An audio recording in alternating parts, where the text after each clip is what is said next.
క్రీస్తు సంఘము నిజమైన సంఘము, పరలోకానికి ఇది ఏ మార్గము.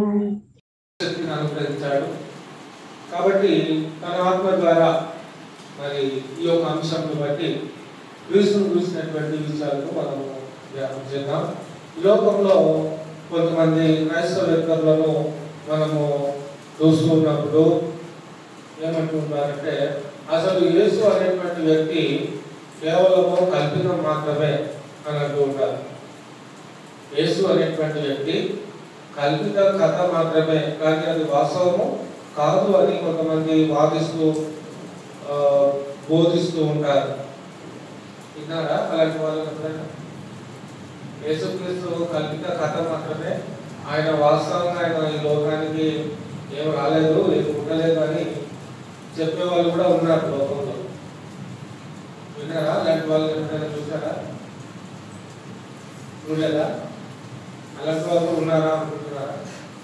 యేసుక్రీస్తు అనే వ్యక్తి అసలు ఈ భూమికి రానే లేదు. ఈ క్రైస్తవులంతా కూడా ఒక వ్యక్తిని కల్పించుకొని సృష్టించుకొని ఆయననే దేవుని కుమారుడని ప్రకటించుకుంటూ ఉన్నారు.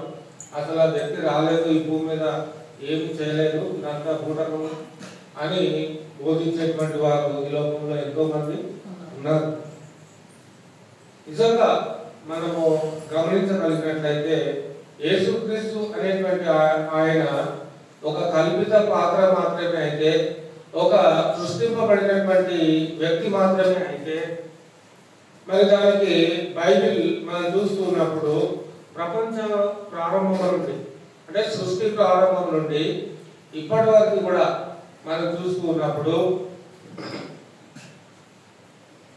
యేసు క్రీస్తు అనేటువంటి మాట పాత నిబంధనలో కనబడకపోయినప్పటికీ ఛాయారూపకంగా మాత్రము యేసు క్రీస్తు పాత నిబంధనలో కూడా ఖచ్చితంగా కనబడుతూ ఉంటాడు ఛాయారూపకంలో. వాస్తవానికి ఎంతో మంది ప్రవక్తల ద్వారా పితరుల ద్వారా ఆయన మాట్లాడినప్పటికీ కూడా ప్రత్యక్షంగా కానీ పరోక్షంగా కానీ పాత నిబంధనలో కూడా ఆయన ప్రత్యక్షతలు ఉన్నాయి. మీకా గ్రంథము 5వ అధ్యాయము 2వ వచనంలో మనం చూడవచ్చు. ఇక్కడ ఏం తెలియజేస్తున్నాడు? మీకా గారు ప్రవక్త అయినటువంటి మీకా ద్వారా దేవుడు మాట్లాడుతూ ఉన్నాడు. యేసుక్రీస్తును గురించినటువంటి ప్రవచనం ఇది.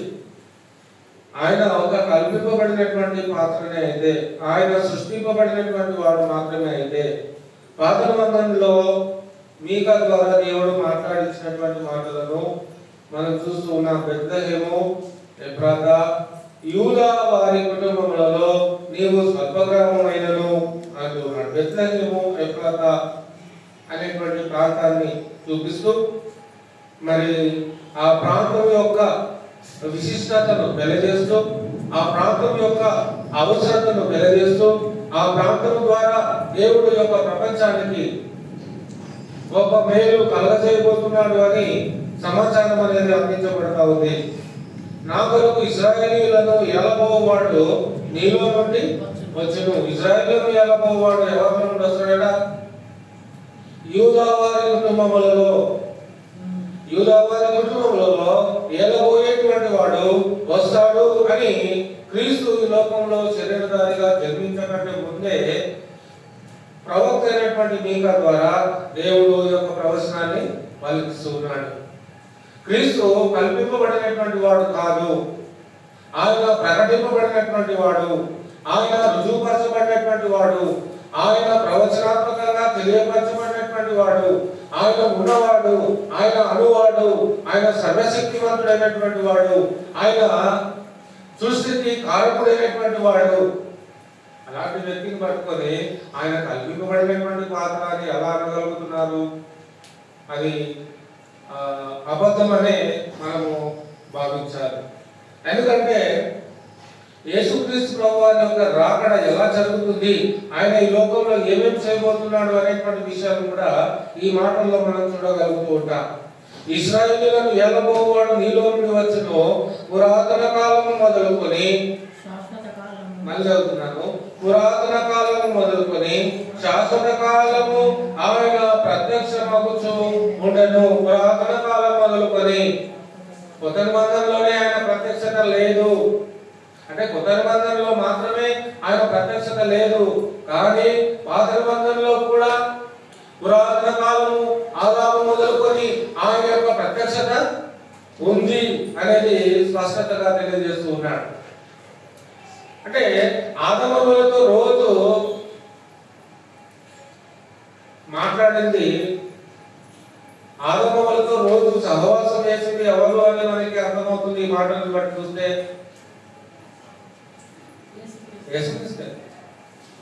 ఆదాములతో రోజు ఆ ఏదైనా తోటలో వారితో కలిసి సహవాసం చేస్తూ వాళ్ళతో మాట్లాడేటువంటి దేవుడు ఎవరు అంటే యేసుక్రీస్తు అని మనకి ఇక్కడ తెలియజేయబడతా ఉంది. ఎలా అంటే పురాతన కాలం మొదలుకొని, అంటే దాని అర్థం ఏంటి?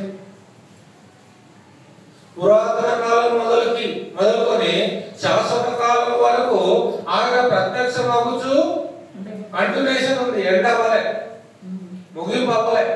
ప్రారంభం మొదలుకొని అంతం వరకు ఆయన యొక్క ప్రత్యక్షత ఉంది. సృష్టి ప్రారంభం మొదలుకొని సృష్టి ముగింపబడేంత వరకు కూడా ఆయన ప్రత్యక్షత ఈ సృష్టి మీద భూమి మీద ఉంది అనే విషయాన్ని గ్రంథకర్త మనకి తెలియజేస్తూ ఉన్నాడు.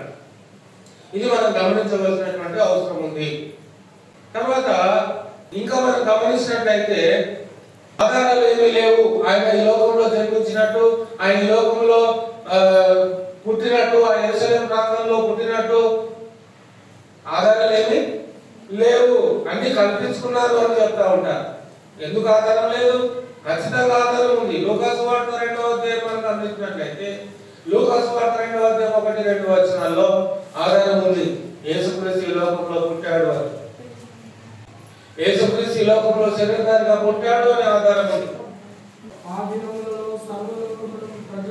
దినములలో సర్వలోకమునకు ప్రజాసంఘం రాయవలెనని కైసరు ఔగుస్తు వలన ఆజ్ఞ ఆయను. ఇది కురేనియా సిరియా దేశమునకు అధిపతి అయి ఉన్నప్పుడు జరిగిన మొదటి ప్రజా సంఖ్య. జనాభా లెక్కలు అంటారు కదా, జనాభా లెక్కలు తెలుసు కదా, జనాభా లెక్కలు.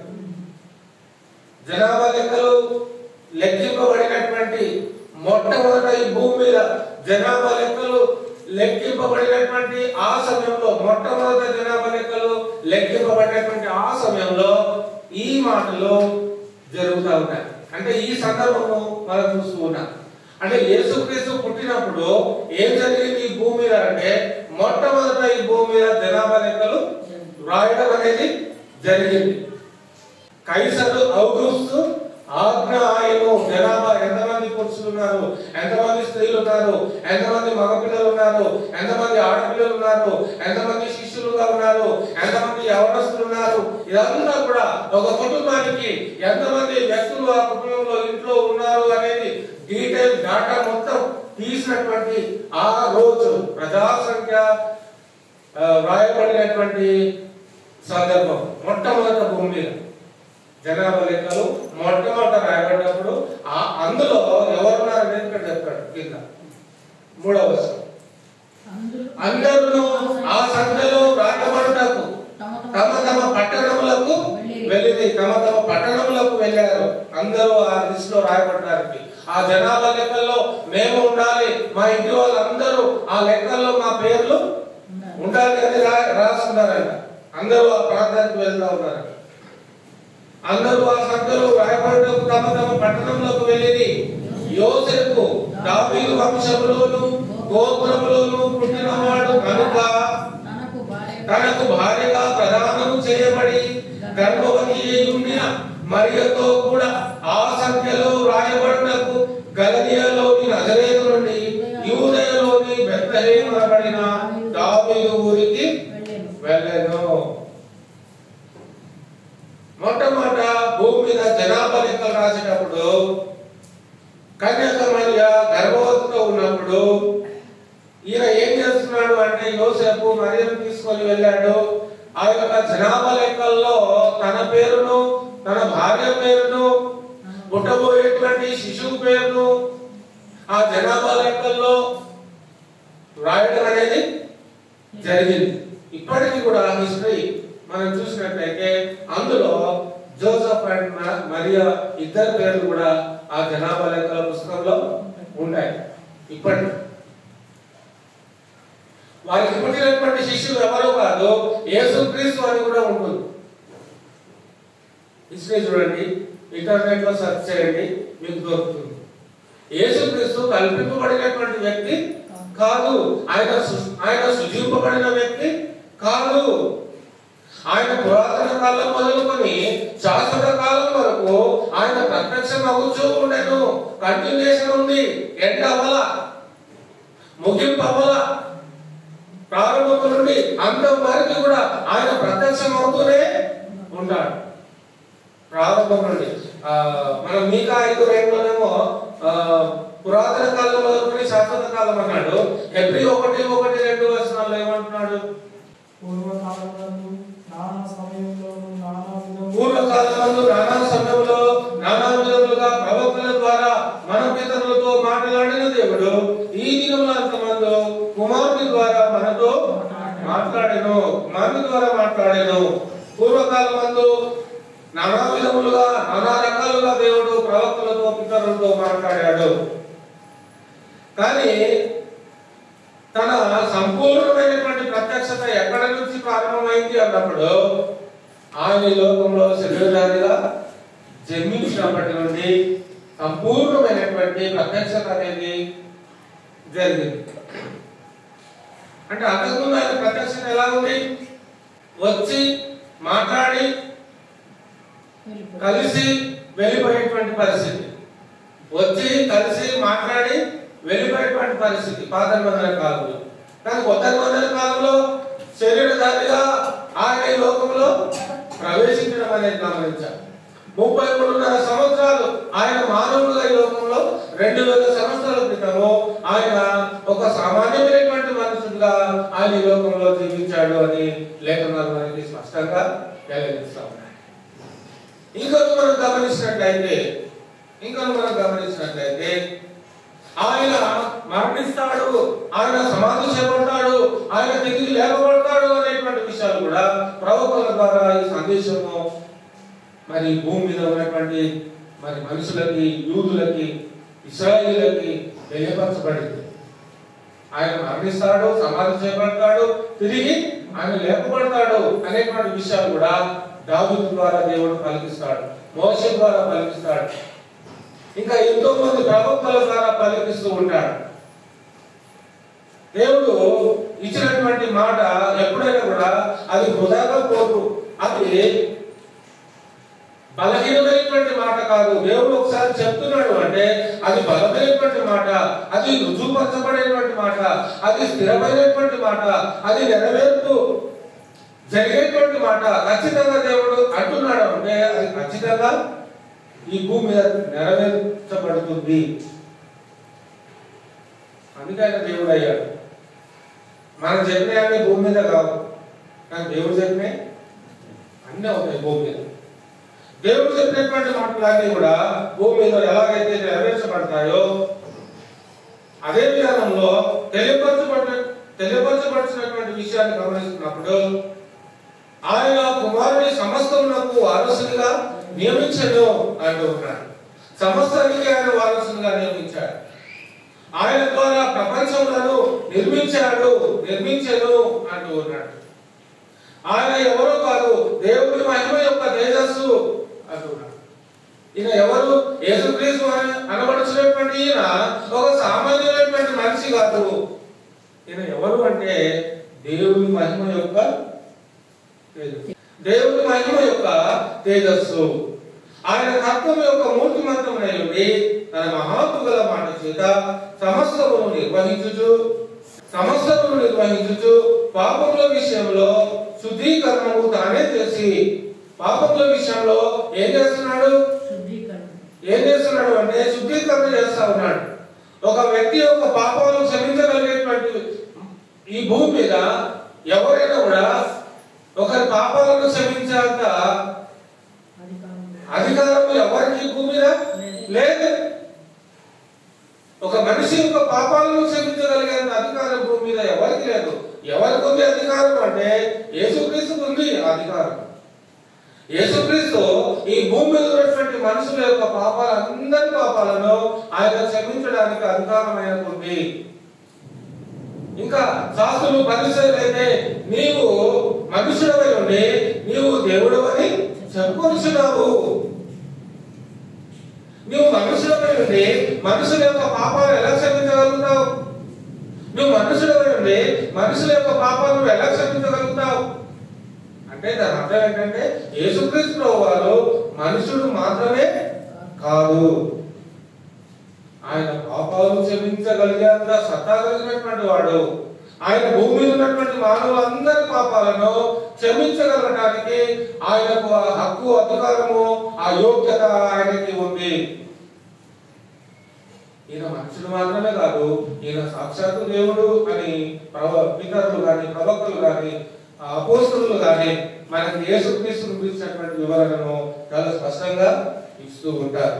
మొదటి పత్రిక 1వ అధ్యాయము 12 నుంచి 17 వరకు మనం గమనించినట్లయితే పౌలు గారు ఈ విధంగా తెలియజేస్తూ ఉంటాడు యేసుక్రీస్తు గురించి. పూర్వము దూషకుడను, హింసకుడను, హానికరుడనైన నన్ను. పూర్వము పౌలు ఏమై ఉన్నాడు? పూర్వము దూషకుడు. ఎవరిని దూషించాడు పౌలు? సౌలు క్రీస్తు యొక్క సంఘాన్ని దూషించాడు. దూషించడమే కాదు, హింసించాడు. హింసించడమే కాదు, హాని కూడా చేశాడు, కీడు కూడా చేశాడు, ఊచకోతలు చంపేశాడు, భయంకరమైనటువంటి చిత్రవద చేసి సంఘాన్ని సర్వనాశం చేశాడు, చిత్రవద చేశాడు, చెదరగొట్టాడు, తలలు నరికేశాడు పౌలు గారు. పూర్వం అదే చెప్పుకుంటున్నాడు. పూర్వము దూషకుడను, హింసకుడను, హానికరుడనైన నన్ను తన పరిచర్యకు నియమించి, తన పరిచర్యకు నియమించి. పరిచర్య ఎవరిది? పరిచర్య ఎవరిది? క్రీస్తుది. ఎవరిని హింసిస్తున్నాడు? సంఘాన్ని హింసిస్తున్నాడు. ఆ సంఘం ఎవరిది? క్రీస్తుది. కాబట్టి ఏ సంఘాన్ని అయితే ఆయన హింసిస్తున్నాడో ఆ సంఘానికి నాయకుడైనటువంటి వాడు, ఆ సంఘానికి రాజైనటువంటి వాడు, ఆ సంఘాన్ని స్థాపించిన వాడు. గమనించండి, ఏ సంఘాన్ని అయితే సౌలు హింసిస్తున్నాడో ఆ సంఘానికి రాజైనటువంటి వాడు, ఆ సంఘానికి అధికారైనటువంటి వాడు, ఆ సంఘానికి శిరస్సైనటువంటి వాడు, ఆ సంఘాన్ని స్థాపించిన వాడు ఏం చేస్తున్నాడు? తన పరిచర్యకు నియమించి ఏ సంఘాన్ని అయితే హింసించాడో అదే సంఘానికి కాపరిగా వచ్చాడు. హింసకుడు, దూషకుడు, హాని చేసేవాడు సంఘాన్ని, అలాంటి వ్యక్తిని సంఘాన్ని నడిపించేలాగున, సంఘాన్ని మరి బలపరిచేలాగున, సంఘాన్ని అభివృద్ధి చేయడానికి, సంఘమును విస్తరింప చేయడానికి పౌలు దేవుడు ఏం చేస్తున్నాడు? ఏర్పాటు చేస్తున్నాడు. ఎవరినైతే హింసించాడో ఆ వ్యక్తి యొక్క సేవ చేయడానికే దేవుడు ఆయనను ఎన్నుకున్నాడు. అదే చెప్పుకుంటున్నాడు. ఈ ఘన పరిచర్యకు నియమించి నమ్మకమైన వాడిగా ఎంచినందుకు, నమ్మకమైన వాడిగా నన్ను ఎంచుకున్నాడు. నేను నమ్మకం లేని వాడిగా నేను ఉంటుంది దేవుని విషయంలో, అవిశ్వాసంలో నేను ఉన్నాను దేవుని విషయంలో, సంఘాన్ని నేను అవిశ్వాసంలో హింసించాను దేవుని విషయంలో. ఎప్పుడైతే దేవుడు నన్ను ఎన్నుకున్నాడో, ఎప్పుడైతే దేవుడు తన పరిచయం కోసం నన్ను నమ్ముకున్నాడో ఆ నమ్మకత్వాన్ని నేను పాడు చేసుకోలేదు. దేవుడు నా మీద పెట్టుకున్నటువంటి నమ్మకాన్ని నేను తృణీకరించలేదు అంటూ ఉన్నాడు. దేవుడు నా మీద పెట్టుకున్నటువంటి ఆ ఆలోచనను నేను త్రోసివేయలేదు. దేవుడు నన్ను పిలిచినప్పుడు నేను ఆయన పిలుపుకు లోబడ్డాను అంటూ ఉన్నాడు. ఒకప్పుడు సంఘాన్ని నేను హింసించి ఉండొచ్చు, ఒకప్పుడు నేను సంఘాన్ని దూషించి ఉండొచ్చు, ఒకప్పుడు సంఘాన్ని నేను చాలా మరి చిత్రవద చేసి ఆటంకపరిచి ఉండొచ్చు. కానీ ఆ దేవుడే నన్ను ఏం చేస్తున్నాడు? ఆ సంఘానికే కాపరిగా చేసుకుంటూ ఉన్నాడు. ఇంకేమంటున్నాడు? నన్ను బలపరిచిన అంటున్నాడు. నన్ను బలపరిచిన మన ప్రభు అయిన క్రీస్తు యేసుకు కృతజ్ఞుడనై, నా కృతజ్ఞత భావం. నశించిపోయేటువంటి వాడు, నరకానికి వెళ్ళేటువంటి వాడు. సౌలు సంఘాన్ని హింసిస్తున్నప్పుడు చనిపోతే తన ఆత్మ ఎక్కడికి వెళ్ళేది? సంఘాన్ని హింసిస్తున్నప్పుడు తన ప్రాణం పోయి ఉంటే తన ఆత్మ ఎక్కడికి వెళ్ళేది? నరకానికి వెళ్ళేది. కాబట్టి నరకానికి వెళ్ళనివ్వకుండా యేసుక్రీస్తు ఏం చేశాడు అంటే సౌలును ప్రేమించాడు, సౌలును ఇష్టపడ్డాడు. సౌలు ద్వారా తన యొక్క పరిచర్యను ఈ లోకానికి పరిచయం చేయాలనుకున్నాడు. సౌలు యొక్క పరిచర్య ద్వారా, సౌలు యొక్క విధేయత ద్వారా, సౌలు యొక్క లోబడేటువంటి తత్వం ద్వారా ఈ ప్రపంచానికి దేవుడు సౌలు ద్వారా తన యొక్క వర్తమానాన్ని తెలియజేయాలనుకున్నాడు. మరి అపోస్తలులు 12 మంది అపోస్తలులలో మరి వారు కొన్ని ప్రాంతాల వరకే అపోస్తలులు అంటే 12 మంది శిష్యులు ఉన్నటువంటి వాళ్ళు కొన్ని ప్రాంతాలు మాత్రమే పరిచయం చేశారు, కొన్ని ప్రాంతాలే. కానీ పౌలు మాత్రము అన్ని ఖండాలు, ఎన్ని ఖండాలు ఉన్నాయి భూమి మీద? 5 ఖండాలు. ఈ 5 ఖండాలకి ఆయన వెళ్ళి మరి ఆయన పరిచర్యని అంటే మనుషులు భూమి మీద ఎక్కడెక్కడైతే ఉంటున్నారో అన్ని ప్రాంతాలను సుమారుగా ఆయన కవర్ చేశాడు పౌలు గారు. అంటే ఎక్కువ పరిచయం చేసిన అపోస్తలులు ఎవరు అంటే పౌలే. అదే కొత్త నిబంధనలో ఎక్కువ పుస్తకాలు రాసినటువంటి వ్యక్తి కూడా పౌలే. ఎన్ని పుస్తకాలు రాశాడు? కొత్త నిబంధనలో 14 పుస్తకాలు రాశాడు పౌలు గారు కొత్త నిబంధనలో. ఎన్ని? 14 పుస్తకాలు. గ్రేటే కదా, గొప్పనే కదా. శిష్యులందరూ కూడా ఒక్కొక్క పుస్తకాలు 2 పుస్తకాలు రాస్తే పౌలు మాత్రం 14 పుస్తకాలు. దేవుడు చూడండి ఆయన ఎంత గొప్పగా వాడుకున్నాడో, ఎంత మందిని ఆయన హింసించాడో, అంతకంటే ఎన్నో కోటాను కోట్ల రేట్లు దేవుడి కోసము ఆత్మను తీసుకొని రావడానికి దేవుడు అతన్ని నిలబెట్టుకున్నాడు, వాడుకున్నాడు. అందుకే సౌలు ఏమంటున్నాడు తన యొక్క పత్రికలో ఏం చేస్తున్నాడు అంటే నన్ను బలపరిచిన మన ప్రభు అయిన క్రీస్తు యేసుకు కృతజ్ఞుడనై కృతజ్ఞత చూపిస్తూ ఉన్నాడు పౌలు గారు. యేసుక్రీస్తు మరి కల్పింపబడినటువంటి వ్యక్తి అయితే, యేసుక్రీస్తు సృష్టింపబడినటువంటి వ్యక్తి అయితే, యేసుక్రీస్తు ఒక కథ మాత్రమే అయితే మరి తన గురించి ఇంతమంది మరి ప్రయాసపడవలసినటువంటి అవసరం ఏమి లేదు. ఇక రెండవదిగా మనం గమనించినప్పుడు చెప్పుకుంటున్నాడు తన యొక్క బలహీనతను తెలియజేసుకుంటూ ఉన్నాడు. తెలియక చూస్తున్నారండి వాళ్ళు, తెలియక అవిశ్వాసం వలన చేసింది తన యొక్క అవిశ్వాసాన్ని ఒప్పుకుంటున్నాడు. గత కాలంలో నేను దేవుడికి ఎంత దూరంగా ఉన్నాను, ఎంత బలహీనంగా నేను ఉన్నాను, ఎంత అవివేకంగా నేను ఉన్నాను, ఎంత దిగజారినటువంటి స్థితిలో నేను ఉన్నాను. అలాంటి నన్ను తన యొక్క ప్రత్యక్షతను బట్టి, తన యొక్క తేజస్సును బట్టి, తన యొక్క మహిమను బట్టి, తన యొక్క కృపను బట్టి ఆయన నన్ను తన పని కోసము కాపాడుకున్నాడు, నిర్ణయించుకున్నాడు. తెలియక అవిశ్వాసం వల్ల చేసింది, అవిశ్వాసం వల్ల చేశాడు కాబట్టి ఏం చేయబడ్డాడు? కనికరింపబడ్డాడు, క్షమింపబడ్డాడు. తెలియదు ధర్మశాస్త్ర సంబంధమైనటువంటి పాత నిబంధన క్రమంలోనే అదే నిజమైంది, అదే శాశ్వతమైంది అనుకున్నాడు. ధర్మశాస్త్రమే శాశ్వతమైంది అనుకున్నాడు. కానీ క్రీస్తు వచ్చిన తర్వాత కొత్త నిబంధన వచ్చింది అనేటువంటి సంగతిని గ్రహించడం లేదు. దేవుడు కొత్త నిబంధన ఇవ్వడానికి కారణం ఏంటి అనేది కూడా గమనించడం లేదు.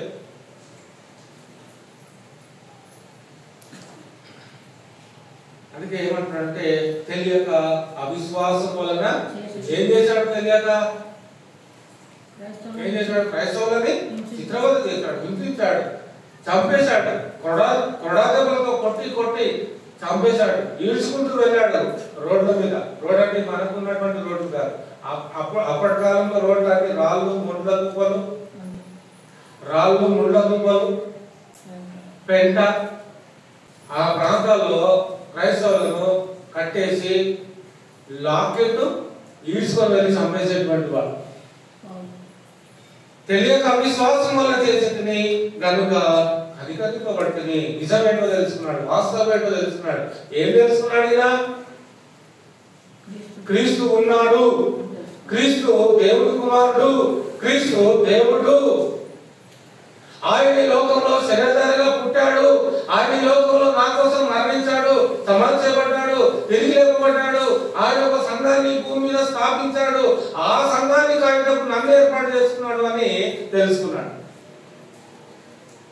అపోస్తలుడైనటువంటి పౌలు. ఈరోజు చాలా మంది తెలుసుకోలేకపోతున్నారు. క్రీస్తు ఒక కల్పింపబడినటువంటి కథనే, ఆయన సృష్టింపబడినటువంటి వ్యక్తే. క్రైస్తవులు అందరూ కూడా ఆయనను సృష్టించుకొని, ఆయనను కల్పించుకొని, ఆయననే దేవుడు అని ఆరాధిస్తూ ఉన్నారు అని అనుకుంటూ ఉంటారు. కానీ వాక్యం మనకి ఇచ్చినటువంటి వివరణ ఏంటంటే, అలాంటి వాళ్ళ నోళ్ళు మోయించడానికి దేవుడు వాక్యం మనకి ఈరోజు మన చేతిలో ఉంది, మన గృహంలో ఉంది. మన చేతిలో ఉన్నంత మాత్రాన, గృహంలో ఉన్నంత మాత్రాన సరిపోదు. ఆ వాక్యం మన హృదయంలో ఉండాలి. ఆ వాక్యం మన హృదయంలో ఉండాలి, మన తలపులలో ఉండాలి, మన క్రియలలో ఉండాలి, మన యొక్క జీవితంలో వాక్యం ఉండాలి. క్రీస్తు లేడు అన్నవారిని నోరు మూయించారు. క్రీస్తు ఒక కల్పిత పాత్ర మాత్రమే అని అంటున్నటువంటి వాళ్ళ నోర్లను, ప్రతి విశ్వాసీ భూమి మీద అలాంటి వాళ్ళ నోర్లను ఏం చేయాలి?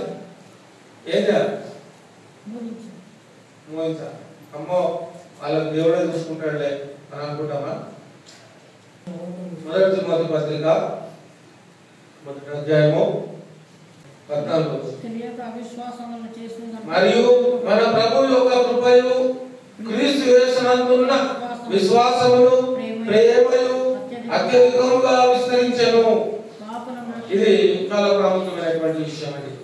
పాపులను రక్షించుటకు క్రీస్తు యేసు లోకమునకు వచ్చెనను వాక్యము నమ్మదగినదియు పూర్వాంగీకారమునకు యోగ్యమైనది అయినది. అట్టి వారిలో నేను ప్రధానుడు. పౌలు క్రీస్తు గురించినటువంటి మరణం గురించినటువంటి సందేశాన్ని ఇచ్చే విషయంలో, ఆయన సమాధి గురించి ఇచ్చేటువంటి విషయంలో, ఆయన పునరుద్ధారపు సందేశాన్ని ఇచ్చేటువంటి విషయంలో ఏమనుకుంటున్నాడు తంత్రాలు అంటే, అట్టి వారిలో నేను ప్రధానులను. క్రీస్తు యొక్క మరణాన్ని ప్రకటించేటువంటి వాడు, క్రీస్తు యొక్క సమాధిని ప్రకటించేటువంటి వాడు, క్రీస్తు యొక్క పునరుద్ధారాన్ని ప్రకటించినటువంటి వాడు, క్రీస్తును గురించినటువంటి సువార్తను ప్రకటించినటువంటి వాడు. ఒక ప్రాంతానికే కాదు, కొన్ని కొన్ని కొన్ని సంఖ్యల్లో, ఒక 30-40 దేశాలు తిరిగి ఆయన క్రీస్తును గురించినటువంటి సువార్తని ప్రకటించారు. ఎక్కడికి వెళ్ళినా కూడా సంఘాన్ని స్థాపించడము, మరి క్రీస్తు వరకు నిలువ పెట్టడము, అనేకులను క్రీస్తులోకి నడిపించడము, మరి ఈ విధంగా సౌలు గారు ఎంతో ప్రయాసపడి మరి సంఘాన్ని విస్తరింపబడడానికి దేవుడు సౌలు కూడా సహాయము చేశాడు. కొన్ని సందర్భాల్లో అనారోగ్య పరిస్థితులు ఉన్నప్పటికీ కూడా, మరి అనారోగ్య పరిస్థితుల్లో కూడా ప్రభు పరిచర్యను ఎంతో సంతోషంగా పౌలు గారు చేశాడు. ఆటంకాలు వస్తున్నప్పటికీ కూడా పరిచర్యను చేశాడు. నిన్న దినమున మాకు మొన్న ఒక ఫంక్షన్ ఉండే, మొన్న ఫంక్షన్కి వెళ్ళినప్పటికీ ఇంటికి వచ్చేసరికి 12 అయింది. వచ్చేసరికి ట్యాంక్లో నీళ్ళన్నీ అయిపోయింది. ఏమైపోయినాయి? నీళ్లు లేవు. నిన్న మధ్యాహ్నం నుంచి లేవు. ఏం చేయాలని ఆలోచిస్తున్నాను. అద్భుతంగా తలంపు వచ్చింది. ఆ తలంపు ప్రకారంగా వెళ్ళిపోయాము. పొద్దున వరకు సగం ట్యాంక్ నీళ్ళు. ఏం చేసింది వచ్చి మేము వర్షం నీళ్ళు పట్టుకున్నాము, పెట్టేసాం, కనెక్ట్ చేసేసినాము. పొద్దున వరకు సగం ట్యాంక్ అంటే మాకు 4 రోజులు ఆరాంగా గడిపేయచ్చు. 4 రోజులు రాత్రంతా అంతకుముందు చాలా దిగులుగా ఉండేది. ఏం చేయాలి అని పొద్దున్న లేదు చూసరికి సగం ట్యాంక్. అమ్మ అంటే ట్యాంక్ తెప్పించుకోవడానికి కూడా అవకాశం లేదు. అక్కడంతా వర్క్ నడుస్తుంది కదా, డీసీఎం రావడానికి కూడా అవకాశం ఉందా? లేదు. కొన్ని ఇక్కడ నుంచి వచ్చే అవకాశం ఉందా? లేదు. నల్లు వచ్చే అవకాశం ఉందా? ఈరోజు లేదు. ఏంటి మా పరిస్థితి?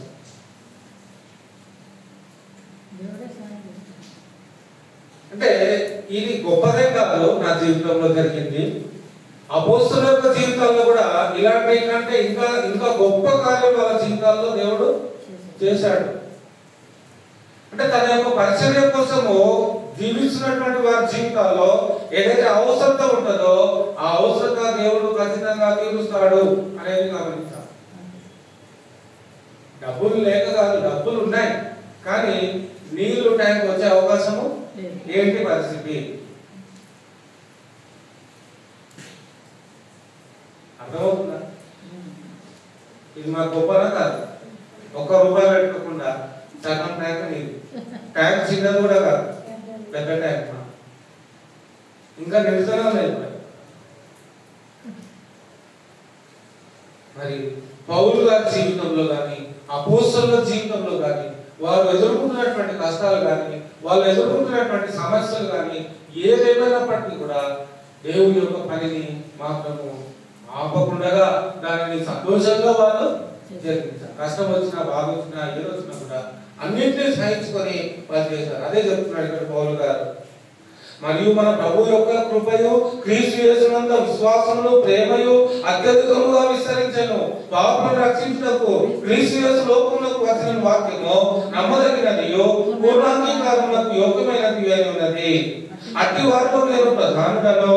అయినను నిత్య జీవము నిమిత్తము తనను విశ్వసించబోవు వారికి నేను మాదిరిగా ఉండులాగున యేసుక్రీస్తు తన పూర్ణమైన దీర్ఘశాంతమును ఆ ప్రధాన పాపినైన నా యందు కనుపర్చినట్లు నేను కనికరింపబడితిని. ప్రభువు ద్వారా కనికరింపబడినటువంటి వారిలో ప్రధానుడు ఎవరు అని చెప్తున్నాడు పౌలు అంటే నేనే అని చెప్తున్నాడు. అంటే దేవుడు నన్ను కరుణించాడు, దేవుడు నన్ను కటాక్షించాడు, దేవుడు నన్ను తన యొక్క సంఘాన్ని నా ద్వారా విస్తరింపజేయాలని అనుకుంటున్నాడు. కాబట్టి ఇంతకంటే గొప్ప పని నాకు ఇంకొకటి భూమి మీద లేదు అని గర్వపడుతూ ఉన్నాడు. అంటే క్రీస్తు విషయమైనటువంటి ఆ యొక్క సంతోషంలో అతడు వ్యక్తపరుస్తూ ఉన్నాడు. నిత్య జీవము అనుగ్రహించేటువంటి విషయంలో విశ్వాసం ద్వారా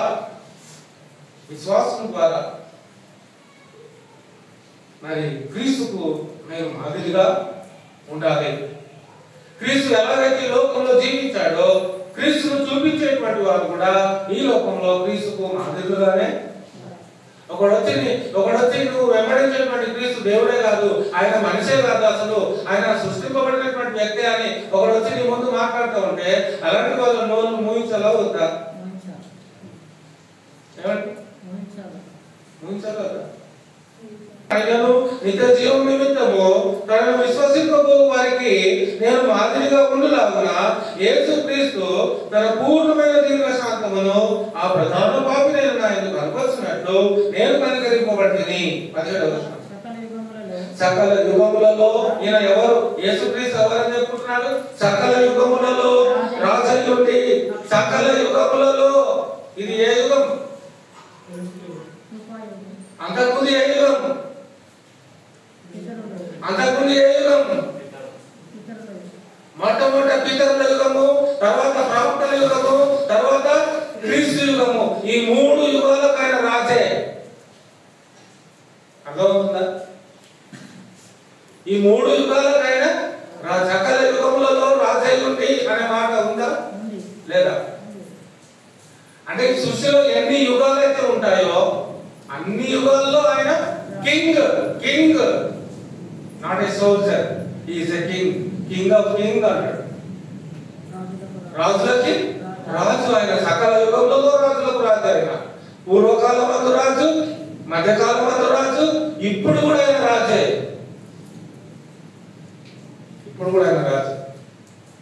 అలాంటి గొప్ప రాజు ఏమై ఉన్నాడో చెప్తా ఉన్నాడు. సకల యుగములలో రాజై ఉండి అక్షరుడును అదృశ్యుడునకు. అక్షరుడు అంటే మన భౌతికమైన నేత్రాలకి కనబడాడు. అదృశ్యుడు అంటే అది కూడా కనబడదు. అద్వితీయ దేవునికి ఘనతయు మహిమయు యుగ యుగములు కలుగును కాక. యుగ యుగములు ప్రవక్తల యుగం కావచ్చు, పితరుల యుగం కావచ్చు, క్రీస్తు యుగం కావచ్చు, ఏ యుగమైనా కావచ్చు, అన్ని యుగాలలో ఆయన నామానికి ఘనత, మహిమ, ప్రభావము కలగాలి. ఈయన మధ్యలో నుంచి వచ్చినటువంటి వాడు కాదు. సకల యుగములలో ఈయన రాజు. ఇది మనము గమనించాలి. మొదటి పేతురు పత్రిక 2వ అధ్యాయము 15వ వచనము, ఏలనగా మీరిట్లు యుక్త ప్రవర్తన గలవారై అజ్ఞానముగా మాట్లాడు మూర్ఖుల నోరు మూయుట దేవుని చిత్తము. అజ్ఞానముగా ఎవరైతే మాట్లాడతారో ఈ భూమి మీద, యేసుక్రీస్తు దేవుడు గారు, ఆయన మనిషే, ఆయన సృష్టింపబడినవాడు, ఆయన కల్పింపబడినవాడు, మీరు పుట్టించుకున్నవాడు, మీరే ఆయన పుట్టించుకున్నవారు అని ఎవరైతే మీకు చెప్పే వాళ్ళు ఎదురవుతారో అలాంటి వారి నోరు ఏం చేయాలట? మూయాలని చెప్తున్నాడు పేతురు గారు. అజ్ఞానముగా మాట్లాడు వారి నోరు మూయుట దేవుని చిత్తము. ఒకడు వాకుతా ఉన్నాడు, దేవుడు కాదు, ఆయన మనిషి కాదు, కల్పింపబడిన వ్యక్తి అని నీ ముందు వచ్చి చెప్తా ఉంటే, నువ్వు నోరు మూసుకొని ఉంటే నువ్వు పాపం చేసిన వాడు అవుతావు.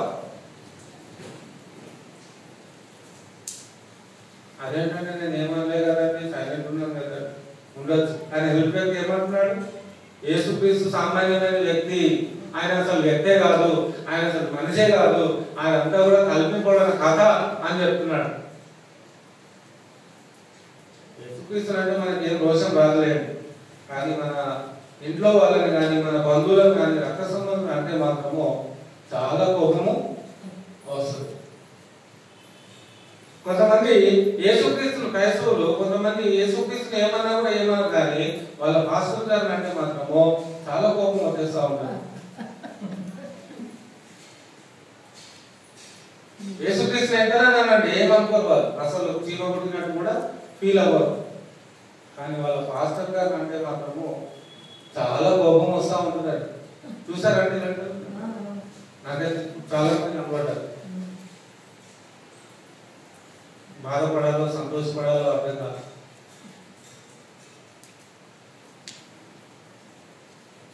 మూర్ఖుల నోరు మూయుట దేవుని మూర్ఖంగా మాట్లాడేటువంటి వారు, తెలియక మాట్లాడేటువంటి వారి నోరు మూయించారు. లేదు, నా యేసు సృష్టింపబడిన వ్యక్తి కాదు, ఆయన సకల యుగంలో రాజు అని చెప్పాలి. సకల యుగంలో ఆయన రాజు, అక్షరుడు అని చెప్పాలి, తర్వాత అదృశ్యుడు అని చెప్పాలి, మహిమ కలిగిన వాడని చెప్పాలి, ప్రభావం కలిగిన వాడని చెప్పాలి, ఆయన రాజులకు రాజు, ప్రభువులకు ప్రభువు అని చెప్పాలి, ఆయన నిన్ను నన్ను సృష్టించిన దేవుడు అని చెప్పాలి. నువ్వు విశ్వసించేటువంటి క్రీస్తును తక్కువగా చేసి మాట్లాడుతుంటే నీకు పౌరుషం రాదా? నీకు చీమనెత్తరు లేదా?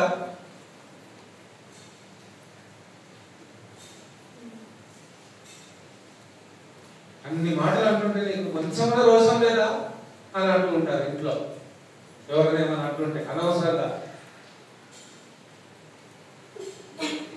అలాగా ఆధ్యాత్మికమైనటువంటి పౌరుషం కూడా విశ్వాసమైనటువంటి మనకి ఖచ్చితంగా ఉన్నారు. ఆధ్యాత్మికమైనటువంటి పౌరుషం ఎటువంటి పౌరుషము? ఎవరైనా క్రీస్తును తక్కువ చేసి మాట్లాడితే, ఎవరైనా క్రీస్తును తక్కువ చేసి మాట్లాడితే వాళ్ళ నోరు మోయించాలి. నోరు ఆయన వాక్యం ద్వారా నోరు మోయించాలి. ఈయన సామాన్యమైన మనిషి కాదు, ఈయన పుట్టాడు నా కోసం, ఈ భూమి మీద పుట్టాడు, నా కోసం ఆయన ఈ శరీరాన్ని ధరించుకొని పుట్టాడు, అవతరించాడు. ఆయనలో ఉన్నటువంటి మరొక శ్రేష్టమైనటువంటి ఉద్దేశములు మనం చెప్పాలి, తెలియజేయాలి. అదేంటి అంటే యోహాను సువార్త 1వ అధ్యాయంలో చెప్తాడు. యోహాను సువార్త 1వ అధ్యాయము 14వ వచనము, 12 నుంచి 14 వచనాలు. ఎందరు అంగీకరించారో వారందరికీ ఆయన అనగా తన నామముయందు విశ్వసించిన వారికి దేవుని పిల్లలగుటకు తన అధికారమును అనుగ్రహించారు. వారు దేవుని వలన పుట్టిన వారే కానీ రక్తము వలనైనను శరీర నిశ్చలమైనను మనుష్య వలనైనను పుట్టిన వారు కాదు. ఆ వాక్యము శరీరధారి కృపాసత్య సంపూర్ణుడుగా మన మధ్య నివసించను. తండ్రి వలన కలిగిన అద్వితీయ కుమారుని మహిమ వలె మనము ఆయన మహిమను కనుగొంటే, ఆయన మహిమ మనం కనుగొనాలి. ఆయన మహిమలో మనం ప్రవేశించాలి. ఆయన రక్షణ మార్గంలో మనము ప్రవేశించాలి. ఆయన ఇచ్చేటువంటి కృపలో మనం నిలిచి ఉన్నాం. ఆయన ప్రేమలో మనం ఎదుగుతూ ఉన్నాం. పరలోక సంబంధమైనటువంటి ఆనందంలో మనం ప్రవేశించాం. ఆ శాశ్వతమైనటువంటి నిత్యజీవంలో ప్రవేశించడానికి ఇంకో కొంచెం సమయం ఉంది. ఆ కొంచెం సమయంలో నువ్వు సేవించేటువంటి క్రీస్తుకి వ్యతిరేకంగా ఈ లోకంలో ఎవరైనా మాట్లాడుతున్నారు అంటే అలాంటి వాళ్ళ నోళ్ళను నేను మోయించాను. ఎందుకంటే యోహాన్ గారు ఏమంటున్నారంటే తన్ను ఎందరు అంగీకరించిరో, తన్ను అంటే యేసుక్రీస్తును అంగీకరించే వారి విషయాన్ని చెప్తూ ఉన్నాడు. తన్ను ఎందరు అంగీకరించిరో వారందరికీ, అనగా తన నామమందు విశ్వాసం ఉంచిన వారికి ఎవరి పిల్లలు అవడానికి అధికారం ఇచ్చాడు? దేవుని పిల్లలు అవడానికి అధికారం. అంటే అంతకుముందు ఎవరి పిల్లలు?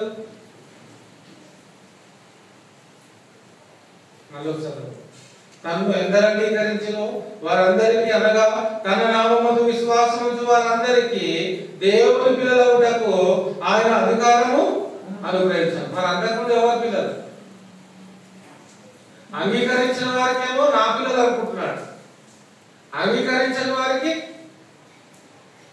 నా పిల్లలు కాదనుకుంటున్నాడు. అంతే కదా? అంతేనా? అంగీకరిస్తే ఆయన పిల్లలు, అంగీకరించకపోతే ఆయన పిల్లలు కాదు. కాబట్టి ఇప్పుడు క్రీస్తు లోకానికి రావడానికి బలమైనటువంటి కారణం ఏంటంటే తను అంగీకరించడానికే ఆయన ఈ లోకానికి, అందరూ ఆయనను అంగీకరించడానికి ఆయన ఈ లోకానికి వచ్చాడు, అందరూ ఆయనను విశ్వసించడానికి ఆయన ఈ లోకానికి వచ్చాడు. ఎందుకు వచ్చాడు అంటే శరీరధారిగా ఎందుకు వచ్చాడు అంటే మనము ఈ లోకంలో శరీరధారులుగానే ఉన్నాం. శరీరం కలిగి జీవించేటువంటి వారికి కష్టం అంటే ఏంటో తెలుస్తుంది. శరీరంతో జీవించేటువంటి మానవులందరికీ మీద శ్రమ అంటే ఏంటి, కష్టం అంటే ఏంటి, నొప్పి అంటే ఏంటి, గాయం అంటే ఏంటి, మరణం అంటే ఏంటి, మరణం అంటే ఏంటి, అది ఎంత ప్రమాదకరమైంది, అది ఎంత బాధాకరమైంది అనేది మరి మనం అందరం కూడా దాన్ని అనుభవిస్తూనే ఉంటాం. అలాంటి పరిస్థితి యేసుక్రీస్తు ప్రభువు వారు కూడా అంగీకరించాడు. అంటే దాన్ని కూడా ఆయన అనుభవించాడు. ఒక శరీరధారిగా ఆయన లోకంలో వచ్చినప్పుడు 14వ వచనంలో చెప్తున్నాడు, ఆ వాక్యము శరీరధారి అయి కృపా సత్య సంపూర్ణుడుగా మన మధ్య నివసించాడు. మన మధ్య నివసించాడు, ఈ లోకంలో నివసించాడు. మన మధ్య అంటే ఈ భూమి మధ్య భాగంలో, ఈ భూమి యొక్క మధ్య భాగంలో ఏ దేశం ఉంది? ఇజ్రాయెల్ దేశం. ఈ భూమి యొక్క మధ్య భాగంలో ఇజ్రాయెల్ దేశం. ఆ మధ్య భాగంలో ఉన్నటువంటి ఆ ఇజ్రాయెల్ దేశంలోనే ఆయన నివసించాడు యేసుక్రీస్తు ప్రభువు. ఆ దేశంలోనే ఆయన జన్మించాడు. కాబట్టి అక్కడి నుంచి తన యొక్క వర్తమానాన్ని ప్రపంచానికి చేరదేయాలని ఆ తలపు ఆయన కలిగి ఉన్నాడు. ఎందుకంటే ఎందుకు ఇజ్రాయెల్ దేశాన్ని ఎంచుకున్నాడు? ఎందుకు ఇజ్రాయెల్ దేశం ఆయన పుట్టాడు? ఎందుకు ఇజ్రాయెల్ దేశం ద్వారా ప్రపంచ దేశాలకి తన యొక్క వర్తమానాన్ని అందించాలనుకున్నాడు? ఎవరు చెప్తారు అర్థం? ఎందుకు యేసుక్రీస్తు ఇజ్రాయెల్లో పుట్టాడు? ఎందుకు ఇజ్రాయెల్ దేశం ద్వారా ప్రపంచ దేశాలకి తన సందేశం వెళ్ళాలనుకున్నాడు? మొట్టమొదటి ఒక కొటేషన్ చెప్పినాను, అది గుర్తుపెట్టుకోవాలి. మొట్టమొదటి ఒక కొటేషన్ చెప్పినారు, ఏంటి?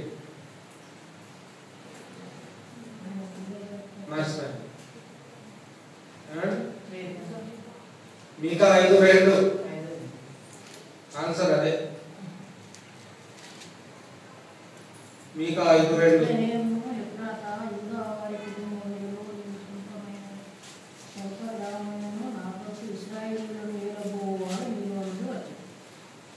అక్కడ ప్రవచనం ఉంది కదా, ఎందుకు ఇజ్రాయెల్లో ఉన్నాడు, ఎందుకు ఇజ్రాయెల్లో పుట్టాడు. కాబట్టి ప్రవచనం ఉంది. అంటే ఆ ప్రవక్తల ద్వారా దేవుడు ముందుగా వ్రాయించాడు. ఏమని రాయించాడు?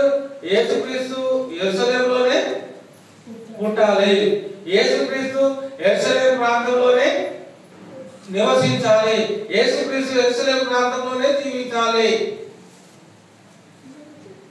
అనేది ప్రవచనం ఉంది. యేసుక్రీస్తు కల్పింపబడిన వ్యక్తి కాదు, యేసుక్రీస్తు సృష్టింపబడిన వ్యక్తి కాదు. యేసుక్రీస్తు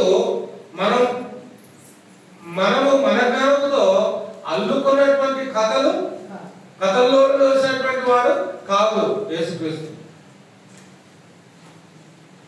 ఈరోజు యెరూషలేము దేశాన్ని కనుక మనం గమనించినట్లయితే ఆ యెరూషలేము దేశంలో బైబిల్ గ్రంథంలో ఉన్నటువంటి మరి ప్రపంచ దేశాల్లో ఉన్నటువంటి ఆయా దేశాలన్నీ కూడా బైబిల్ గ్రంథంలో రాయబడి ఉన్నాయి. యేసుక్రీస్తు జన్మించినటువంటి దేశం కూడా బైబిల్ గ్రంథంలో రాయబడి ఉంది. యేసుక్రీస్తు జీవించినటువంటి ప్రాంతాలు, ఆయన సంచరించినటువంటి ప్రాంతాలు కూడా బైబిల్ ప్రకారంగా ఈ లోకంలో మనం ఆ ప్రాంతాలని గుర్తుపట్టగలుగుతా ఉన్నాం. ఇంకా చెప్పాలి అంటే యేసుక్రీస్తు బాప్తిసం తీసుకున్నటువంటి ఆ యోర్దాను నది కూడా ఇప్పటికీ ఉంది. యేసుక్రీస్తు మరణించినటువంటి ఆ యొక్క గొల్గొతా కొండ కూడా ఇప్పటికీ ఉంది. యేసుక్రీస్తు సమాధి చేయబడినటువంటి సమాధి కూడా ఇప్పటికీ ఖాళీగానే ఉంది.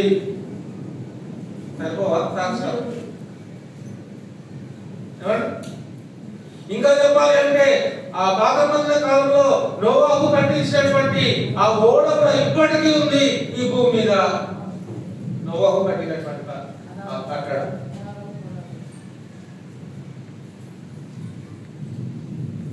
అబ్రహాము ఇస్సాకును బలిచ్చినటువంటి స్థలం కూడా ఇప్పటికీ గుర్తింపులో ఉంది.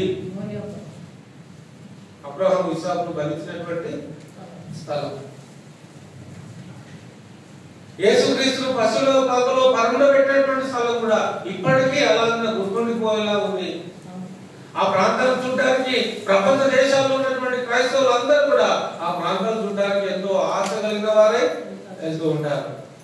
చూడాలనే తపన కలిగిన వారే, అంటే వెళ్తేనే రక్షణ కాదు, ఆయన ఎందుకు విశ్వాసం ఇచ్చి నువ్వు మారుమనసు పొంది పాప క్షమాపణ పొందుము, ఆయన నామములో నువ్వు బాప్తిసం పొందుకుంటే చాలు, నువ్వు రక్షించబడతావు. అందుకే తోమతో ఏమంటాడు? చూసి నమ్మిన వారి కంటే చూడక నమ్మిన వాడే ధన్యుడు అంటాడు. అంటే యేసుక్రీస్తు కల్పింపబడిన కథల్లో వచ్చిన వ్యక్తి కాదు. ఆయన సాక్షాత్తు రుజువులతో రుజువుపరచబడినటువంటి రాజు, రుజువులతో రుజువుపరచబడినటువంటి రాజు. ఈ విషయాన్ని మనము తెలియనటువంటి వారికి చెప్పాలి. సాక్ష్యాలు ఉన్నాయి. యేసుక్రీస్తు భూమి మీద పుట్టాడు అని ఎక్కడ కనబడుతుంది మనకి? ఇప్పుడు ప్రజాసంఖ్య, మొట్టమొదటి ప్రజాసంఖ్య భూమి మీద ఎక్కడైంది? ఆ బుక్ ఓపెన్ చేయండి. అందులో యోసేపు పేరు, మరియా పేరు, యేసు పేరు అందులో ఉండాలి. అంటే కొడితేనే కదా ఉండాలి. ఏమండి? ఇంకొక 2 సంవత్సరాలు నాకు కొడుకు ఉండబోతున్నాడు కాబట్టి నా కొడుకు కోసం ఒక ఆధార్ కార్డు రాయాలని అనుకుంటారా? ఆధార్ కార్డు అంటే ఏమేమి ఉంటాయి? ఆధార్ కార్డు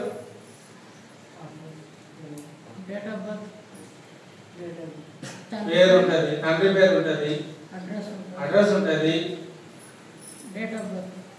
పుట్టిన రోజు ఉంటుంది, తర్వాత మన ఐకి సంబంధించినటువంటి ఆ డాటా ఉంటుంది, తర్వాత ఫింగర్ ప్రింట్స్ ఉంటాయి, 10,000 ప్రింట్స్ ఉంటాయి. ప్రింట్స్ అంటే ముద్రలు, అన్ని ముద్రలన్నీ ఉంటాయి. ఆధార్ కార్డులో ఉన్నటువంటి ముద్రలన్నీ కూడా మన ఆధార్ కార్డులో లింక్ అయ్యి, ఇది పుట్టిన తర్వాత చేసుకునేది. మరి పుట్టకముందే నాకు ఆధార్ కార్డు కావాలి, నా పుట్టబోయే కుమారుని కోసం నాకు ఆధార్ కార్డు కావాలంటే ఎలా ఉంటుంది? మూర్ఖంగా ఉంటుంది, తెలివి తక్కువ తనంగా ఉంటుంది. కాబట్టి ఇప్పుడు యేసుక్రీస్తు కల్పింపబడిన వాడైతే మరి 2000 సంవత్సరాల క్రితము జనాభా లెక్కలు రాసినటువంటి పుస్తకంలో ఆయన పేరు ఉండదు. కానీ ఖచ్చితంగా యోసేపు మరియా క్రీస్తుకు జన్మనిచ్చినట్టుగా మరి ఈ లోకంలో ఉన్నటువంటి మరి ఆ జనాభా లెక్కలు రాయబడినటువంటి ఆ పుస్తకంలో వాళ్ళ పేర్లు ఉన్నాయి. అలాగే మనం గమనించినట్లయితే యేసుక్రీస్తు యొక్క ప్రాధాన్యత ప్రాముఖ్యత. యేసుని గురించి మనం ఏమైనా తెలుసుకోగలమా అంటే ఈ భూమి మీద ఎంతో ఉంది తెలుసుకోవడానికి యేసుక్రీస్తు గురించి. ఇంకా బైబిల్ దగ్గరకు వస్తే ఇంకా చాలా విషయాలు, జరిగినటువంటి విషయాలు బైబిల్లో దేవుడు మన కోసము వ్రాయించాడు. తన యొక్క ఉనికిని తెలియజేశాడు, తన యొక్క ప్రేమను తెలియజేశాడు, తన యొక్క కీర్తిని తెలియజేశాడు, తన యొక్క హోదాని, తన యొక్క అధికారాన్ని, తను ఏమై ఉన్నాడో అనేది కూడా తెలియజేశాడు. రాజులకు రాజై ఉండి, సకల యుగములకు ఆయన రాజై ఉండి, ఆయన నాలాంటి దీనుల్ని సెలెక్ట్ చేసుకుని నన్ను ఎన్నుకున్నాడు, నన్ను ఏర్పాటు చేసుకున్నాడు. నేను ఎంత ధన్యుడిని అని చెప్పుకుంటున్నాడు పౌలు గారు తిమోతి గారు రాసినటువంటి పత్రికలో. ఇంకా మనం గమనించినట్లయితే 1 కొరింథీ పత్రిక ఇది ఒకటి చూసుకొని ముగించుకుందామండి. 1 కొరింథీ పత్రిక 15వ అధ్యాయము 2వ వచనం నుంచి. మరియు సహోదరులారా, నేను మీకు ప్రకటించిన సువార్తను మీకు తెలియపరచుచున్నాను. మీరు దానిని అంగీకరించితిరి, దాని అందే నిలిచి ఉన్నారు. మీ విశ్వాసం వ్యర్థమైతేనే గాని నేను ఏ ఉపదేశముగా సువార్త మీకు ప్రకటించినో ఆ ఉపదేశం మీరు గట్టిగా పట్టుకొని ఉన్న ఎడల, ఆ ఉపదేశం మీరు ఏం చేయాలి? గట్టిగా పట్టుకోవాలి. ఆ ఉపదేశానికి మీరు ఏమవ్వాలి? లోబడాలి. ఆ ఉపదేశానికి మీరు ఏమవ్వాలి? దానికి లోబడి రక్షణ పొందాలి. ఎందుకంటే ఆ ఉపదేశమునకు లోబడితేనే తప్ప రక్షణ అనేది రాదు. గట్టిగా పట్టుకొని ఉండే కదా ఆ సువార్త వలననే మీరు రక్షణ పొందువారై ఉంటుంది. సువార్త వలన, క్రీస్తు యొక్క సువార్త వలన రక్షణ అనేది దేవుడు మనకి ఇచ్చాడు. అంటే అపవాది సంతానముగా ఉన్నటువంటి మనము తిరిగి దేవుని బిడ్డలు అవ్వడానికి దేవుడు మనకి ఒక గొప్ప అవకాశాన్ని ఇచ్చాడు ఈ భూమి మీద. ఎలా ఇచ్చాడు అంటే సువార్తకు ఇచ్చాడు. ఆ అధికారం సువార్తకు ఇచ్చాడు. ఆ సువార్త ఎవరిది అంటే క్రీస్తుది. కాబట్టి క్రీస్తు సువార్తకు మనం లోబడితే ఖచ్చితంగా మనం రక్షించబడతాం. క్రీస్తు యొక్క బోధకు మనం లోబడితే ఖచ్చితంగా మనం రక్షించబడతాం. మనం పాపంలో ఉండి చనిపోతే మన ఆత్మ నరకానికి వెళ్తుంది. అది దేవునికి ఇష్టం లేదు. మన ఆత్మ నరకానికి కాకుండా నెమ్మది ఉండే స్థలంకి వెళ్ళాలి. మన ఆత్మ సంతోషము కలిగేటువంటి ప్రాంతానికి మన ఆత్మ వెళ్ళాలి. ఆశ్రమంలోకి మన ఆత్మ వెళ్ళాలి. దేవుడి సన్నిధానంలోనికి నా ఆత్మ వెళ్ళాలి. చాలా మంది లోకంలో ఆత్మశాంతి కోసము కొన్ని కోట్ల రూపాయలు ఖర్చు పెడతా ఉంటారు. ఆత్మశాంతి కోసము కొన్ని కోట్ల రూపాయలు ఖర్చు పెడతా ఉంటారు. కానీ ఇక్కడ దేవుడు మనకి నీకు కోట్లు లేకపోయినా, నీ దగ్గర ధనం లేకపోయినా, నీ ఆత్మకు నీకు శాంతి కలగాలి అంటే క్రీస్తు సువార్తకు నువ్వు లోబడితే, నువ్వు రక్షింపబడితే, నువ్వు ఆయన సంఘంలో జీవించిన వాడివై, ఆయనకు లోబడి జీవించిన వాడివై, నమ్మకంగా విశ్వాసంలో నువ్వు కలిగిన వాడివై మరణించినట్లయితే నీకు ఖచ్చితంగా నీ ఆత్మకి శాంతి ఉంటుంది. మత్తయి సువార్త 11:28 అదే అంటాడు. ప్రయాసపడి భారం మోసుకొని పోతున్న సమస్త జనులారా నా యొద్దకు రండి, నేను మీకు విశ్రాంతిని కలుగజేస్తాను. విశ్రాంతిని ఇచ్చేవాడు ఆయన. ఆయన కల్పింపబడిన మనిషి కాదు, సృష్టింపబడిన మనిషి కాదు ఆయన. ఆయన సృష్టికర్త అయినటువంటి దేవుడు ఆయన. ఆయన వాక్యమైనటువంటి దేవుడు ఆయన. ఆయన శరీరాన్ని ధరించుకొని వచ్చినటువంటి దేవుడు ఆయన. ఈ లోకంలో ఆయనకు ఎటువంటి అధికారం ఉంది అంటే భూమి మీద ఉన్నటువంటి మనుషులందరి పాపాలను క్షమించగలిగేటువంటి అధికారం ఆయనకి ఉంది.